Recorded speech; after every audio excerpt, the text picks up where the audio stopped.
É comum ouvirmos dizer que os feitos do Luffy são puro protagonismo, ignorando toda a construção do personagem e o seu desenvolvimento. Apesar da simplicidade do Mugiwara, temos uma pessoa que sabe muito bem o que quer e como liderar os demais para atingir em prol de seus objetivos, sendo essa uma das principais características das pessoas que dominam a inteligência intrapessoal e interpessoal, sendo justamente esse o tema do vídeo de hoje, como é que o Luffy nos ajuda a ilustrar essas inteligências relacionando com o nosso cotidiano. No entanto, antes de continuar a chamada, eu sou o André Gussi e esse é Entreter e Conhecer. E após a vinheta, vamos ao conteúdo de hoje.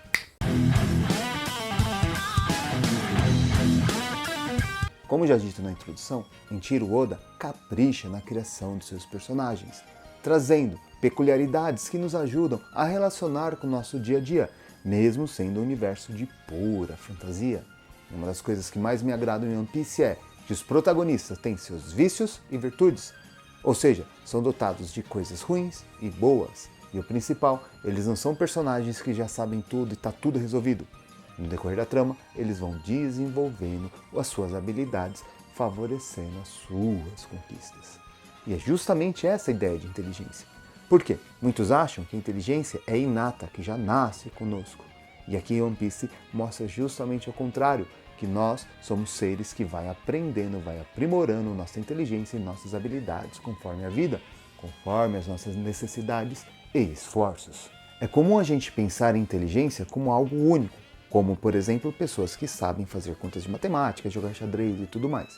No entanto, existe uma teoria chamada de inteligências múltiplas, amplamente divulgada por Howard Gardner, que defendem que existem várias formas de expressar a inteligência. Já fiz um vídeo no qual eu mostro que o Luffy é um mestre na inteligência corpóreo-sinestésica, e o Luffy nos servindo de um excelente exemplo para definirmos o que é inteligência intrapessoal e interpessoal. Vamos começar aqui definindo a primeira. Por inteligência intrapessoal, podemos entender que é a pessoa que consegue identificar e saber lidar com as próprias emoções e sentimentos. As pessoas com inteligência intrapessoal têm facilidade em analisar suas próprias ações, a fim de identificar seus erros e acertos para não errar mais. E aqui, o Luffy, nós temos um prato cheio que nos mostra isso. Primeiro, que desde o primeiro episódio, ele fala que quer ser o rei dos piratas. E ele não abre a mão disso por nada. Então ele pensa e analisa. O que eu preciso para ser o rei dos piratas? Treinar, ter uma tripulação e tudo mais. E ele vai a fundo. Mesmo que as pessoas dizem que ele é louco, que isso não leva a nada, que isso é impossível, ele não se deixa abalar. Ele faz o que precisa ser feito. E o Mugiwara não aparece com isso tudo pronto. Ele vai desenvolvendo suas habilidades no decorrer da trama. O maior exemplo é, logo no início, quando mostra ele criança, ele é um garoto prepotente, arrogante, que acha que resolve tudo na porrada.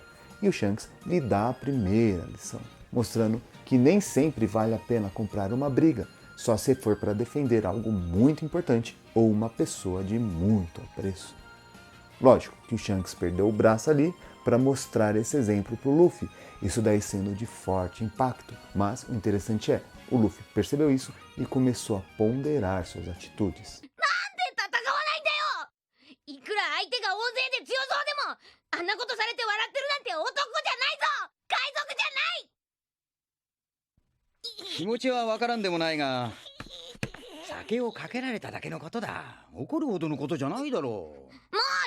Ainda na infância, quando ele conhece o Sabo e o Ace, ele não de cara consegue interagir com os dois meninos.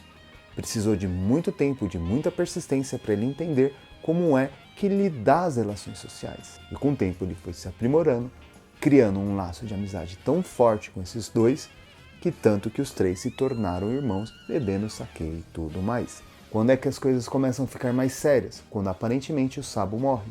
E aí o Luffy e o Ace percebem que a vida não é tão fácil assim. Eles começam a se preparar mais e mais. Eis que ele completa seus 17 anos e vai ao mar iniciar toda a sua trajetória. Mais pra frente, com a morte do Ace, ele vai perder totalmente o controle das suas emoções, mostrando que a inteligência nem sempre vai para cima, a gente tem altos e baixos na questão do aprendizado e da inteligência, e aqui sendo super essencial o Jinbe para colocá-lo no lugar e restabelecer as coisas com o Luffy.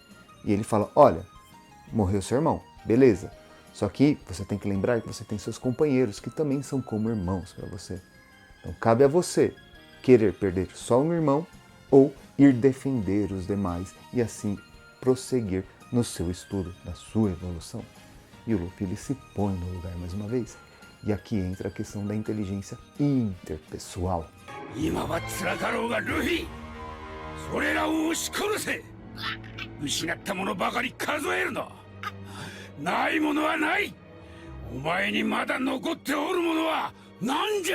Por inteligência interpessoal, refere-se à capacidade de relações entre as pessoas, mas, para além dessas relações, ela concede a habilidade de analisar, entender e interpretar os gestos, desejos e intenções das outras pessoas. Essa inteligência favorece a interação pessoal, bem como a criação de networkings. Mais uma vez aqui o Luffy é um prato cheio disso. Primeiro exemplo, ali da Nami, quando ele está recrutando ela para entrar no bando, e a irmã dela vai contar a história de como ela se tornou uma bandida e entrou para o Along Park, o Luffy fala, não quero saber.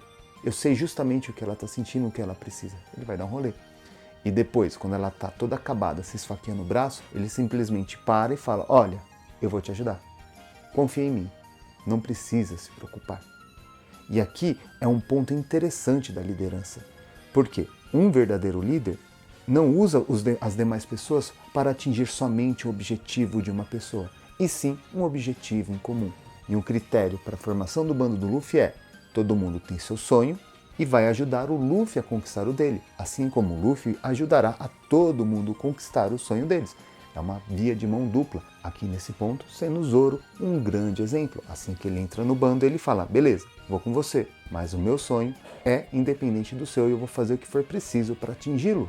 Se bem que eu já tenho um vídeo que eu analiso a questão do Zoro e o caminho do samurai. Super indico, fica aqui o card caso você queira ver. Com o Sanji, nós temos outro exemplo disso, porque ele não quer entrar no bando, porque ele tem aquela dívida com o Zeff.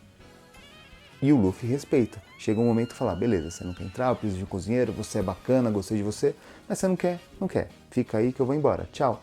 Eis que o Zeff muda toda a pegada e fala, ó, Sanji, você não deve nada pra mim. Parte com eles para ir atrás do seu sonho.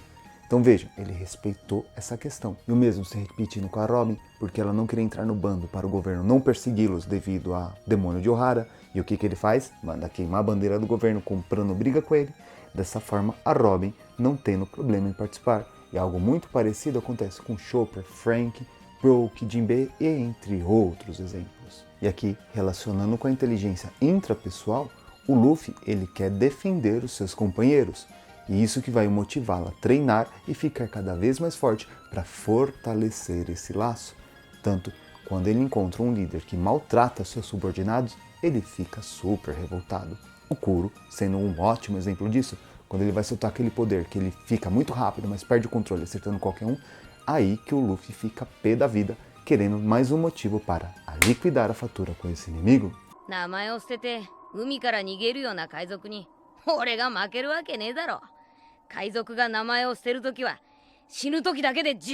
E sobre a questão do networking, o Luffy ele acaba fazendo isso de uma forma muito genial. Por quê? Todo lugar que ele passa, ele acaba ajudando as pessoas, resolvendo os problemas que estão ali, livrando de piratas, do governo, de Shichibukais, entre outros.